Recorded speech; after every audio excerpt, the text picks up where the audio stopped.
After years of mediocrity, Luke Fickell is finally in a year where he needs Wisconsin to start winning some games, and they did him no favors with this schedule. This is one of the worst that I've seen in a while. It starts off, honestly, with not even that easy of a game against Miami of Ohio. The Redhawks are one of the more solid group of five teams. They've even got some slight playoff aspirations out of the MAC, but I don't think they're going to make it there. They might give Wisconsin a run for their money, to be honest, but we're going to go Badgers at home here. And then same thing with MTSU. The Wisconsin should start off 2-0, but that's about the only bright spot of this schedule. Yeah, the following game is a road trip to Tuscaloosa to face Alabama. And Alabama beat this Wisconsin team, I believe 42 to 10 at Camp Randall last season. A phenomenal performance from Jalen Milroe. And it doesn't get much easier when you have to go on the road now. And this Wisconsin team just really has no one on there that I am super hyped about. They're bringing in Billy Edwards from Maryland to be their starting quarterback after he had just a okay season, nothing really spectacular.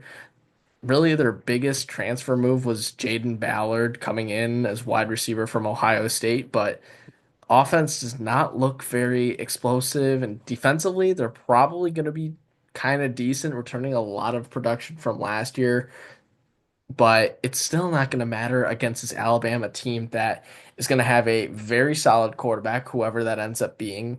Year two under Kalen DeBoer, he's finally going to be comfortable at Alabama. And you have Ryan Williams, the second best wide receiver in the country. It's not going to matter what Wisconsin does. They will lose this game to Alabama.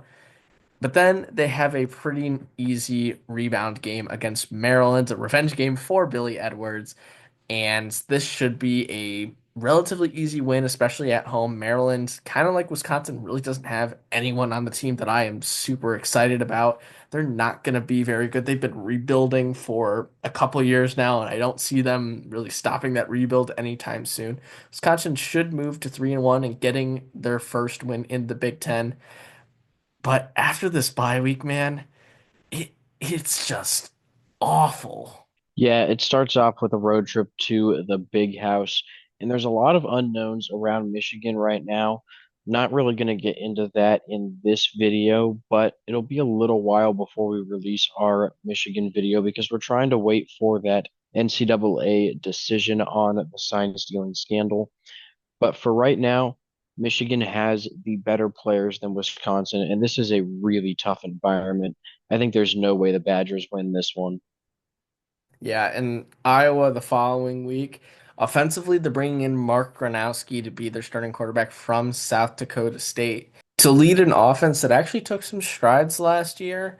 And Iowa put up, I believe, over 40 points against Wisconsin last year too. So there's if that's what you're going off of for this Wisconsin team that got worse going into this season, then I don't know what to expect in this game. I would expect Iowa to go into Camp Randall and get a win. Camp Randall is still one of the more difficult environments to play in. We saw Wisconsin hang in there against Penn State and Oregon last season, but I don't think it'll be enough when the team that has to play in that environment isn't up to par. They'll drop to 3-3 here. Then these next two matchups are just ridiculous. You're playing the two top teams in the Big Ten aside from Penn State, Ohio State and Oregon. First one at home, the Buckeyes still going to be one of the best teams in the country despite losing a ton of players to the NFL draft. Looks like Julian Sayan's going to be the starting quarterback. I think he'll be just fine. He should be settled in very nicely by this midpoint of the season. I think the Buckeyes roll in Wisconsin. And then the road trip to Oregon. We saw Ohio State struggle there last year, and I think Wisconsin really has no chance. I mean, they played Oregon close when they had the home field advantage last season. I remember them being really close to winning that game. This time, I don't see them pulling it out on the road. I think it's going to be just a ridiculously tough environment for this team, especially with Billy Edwards Jr. just not being a very good quarterback. Ducks win this one very easily as well. Wisconsin drops to 3-5. And after that final bye week, the schedule still doesn't lighten up. You welcome Washington the following week. Damon Williams stepping up as their starting quarterback after he filled in for Will Rogers from time to time last season when he was dealing with injuries, and he looked very solid last year. We're very high on this Washington team because we think Damon Williams has the potential to explode onto the scene essentially and be one of the top quarterbacks in the Big Ten. And if he's able to do that, then Washington has a chance to slip into the playoffs as an at-large team. But like we've been saying, it's really just no comparison against Wisconsin. There's really no one on this team that can compete with Washington. Maybe their offensive line, they have a lot of senior leadership on the offensive line, graduate students as well, but that can only do you so much, especially against teams that are going to have great pass rush like most of the teams in the Big Ten. Washington should still be able to get a big win here because if you want to throw in the fact that Wisconsin is at home and has a great home atmosphere, Washington is undefeated at home in like their last 20 games. They have one of the best home atmospheres in the country. They are used to the noise. It's not going to be a factor in this game. Washington gets the win here. Then it's a road trip to Indiana. Fernando Mendoza transferring in from California, and he is projected to be one of the best quarterbacks in this upcoming draft class. I think Kurt Cignetti has built another really solid team that's going to have a chance to compete for the playoffs, but they have a tougher schedule this season, so they might not be able to make it there. As for this game against Wisconsin, though, Wisconsin is not one of their tougher opponents. I think that the Hoosiers win this one pretty handedly. I just don't see the Badgers competing, especially not on the road. Indiana just has way more talent than Wisconsin, which 5 years ago is not something that I ever thought I would say. Absolutely not. Usually, Wisconsin has at least a running back that can carry their team, as we've seen in recent memory, but that is not the case for this current Badgers team. And against Illinois the following week, Illinois is shaping up to be the Big Ten team that makes a surprising push. They had a phenomenal season last year, capped it off with a win over South Carolina in their bowl game. They're bringing back Luke Altmaier to be their starting quarterback after he is basically the leader for this team who got them to that successful point.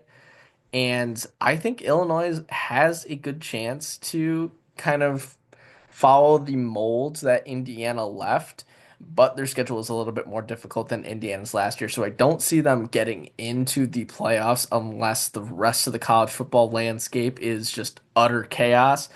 That being said, though, Illinois still will be the better team here.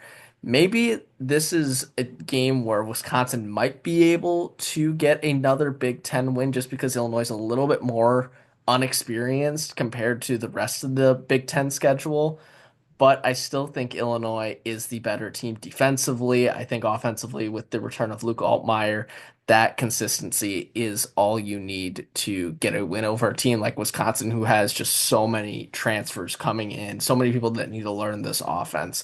So Illinois will get the win here, dropping Wisconsin to 3-8.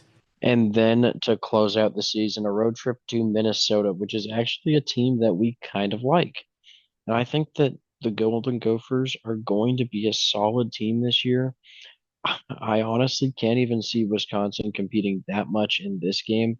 I know it's a rivalry game. That's why they have the highest chance to beat any team out of this 8 game stretch here, aside from Iowa in this one. I just think that Minnesota's the better team. They have the home field advantage, and it's crazy to say that Wisconsin will lose 8 straight games in the Big Ten, but I think that they will. They are not better than any of these teams that they play, and the teams they have home field advantage against are way, way better than Wisconsin, with the exception of maybe just Iowa.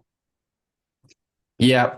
And like Jonah was saying, with all these teams being better, the last 8 games of the season, which we have them losing all 8 in a row, are the top 8 teams from last season. Oregon, Indiana, Penn State, Ohio State, Illinois, Iowa, Michigan, Minnesota.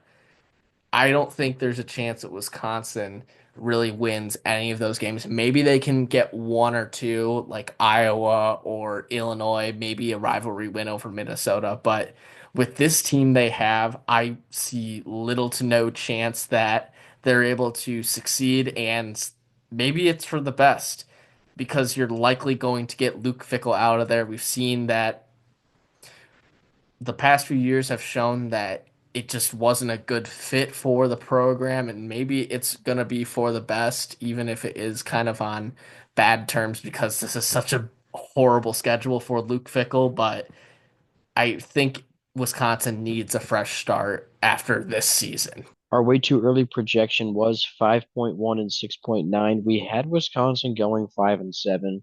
Since then, I mean, I think that just the teams that they're playing got better, and Wisconsin honestly has gotten worse. The projection also got worse, down to 4.85 wins, 2.85, and 6.15 in the Big Ten. The floor is our prediction of 3 and 9. I don't think that they'll do any worse than that. So we do have Wisconsin hitting their floor for this season, and then the ceiling going to be 7 and 5.